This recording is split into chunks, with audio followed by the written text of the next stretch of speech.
do quinto ano, sejam bem-vindos a mais um momento do nosso Contraturno Digital. Eu sou a professora Joyce Martins, do componente curricular de Língua Portuguesa, e para este momento preparamos uma dica bastante especial. Vamos a ela! Uma narrativa é um texto por meio do qual contamos uma história. Para escrever, para contar uma história, nós precisamos dos elementos da narrativa. E quais são eles? Personagens, espaço, tempo, narrador e ação. A ação é o elemento por meio do qual nós ficamos sabendo quais os fatos que aconteceram na história, quais as ações que as personagens praticam ao longo da história. Um outro nome que a ação pode ter é enredo.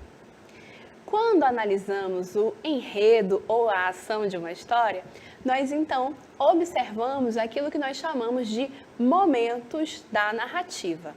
Os momentos são a sucessão dos fatos que vão levar a história a efetivamente acontecer, ok? E que momentos são esses? Nós temos a situação inicial, o conflito e o desfecho.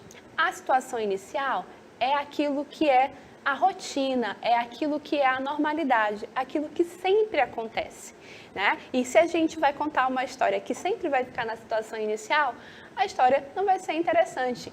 Há quem diga, inclusive, que nem narrativa é, não é?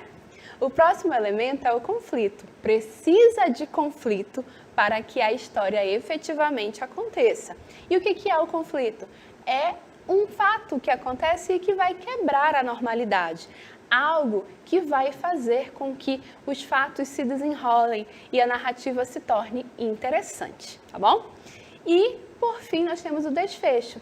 O desfecho acontece quando os fatos que ocorrem a partir do conflito encontram algum tipo de resolução e a história encontre o seu fim, ok? Esses são, portanto, os 3 elementos que nós podemos encontrar ao desenvolver uma narrativa, na verdade, os momentos da narrativa, ok?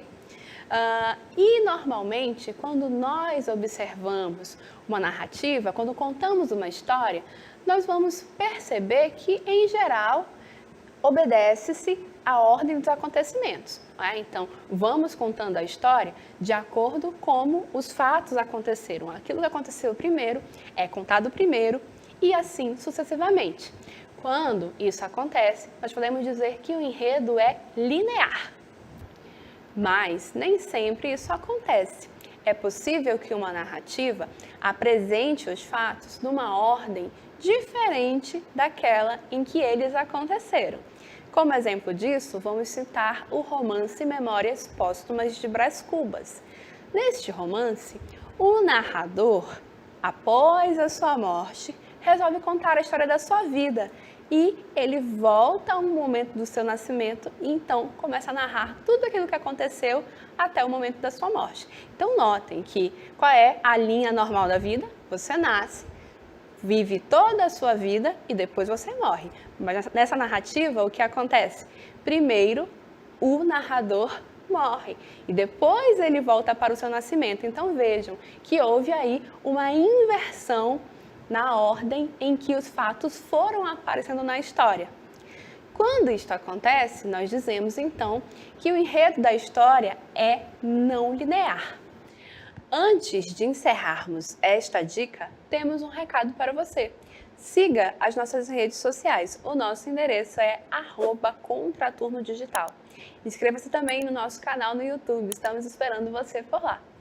E a gente se vê numa próxima oportunidade. Até lá. Tchau, tchau!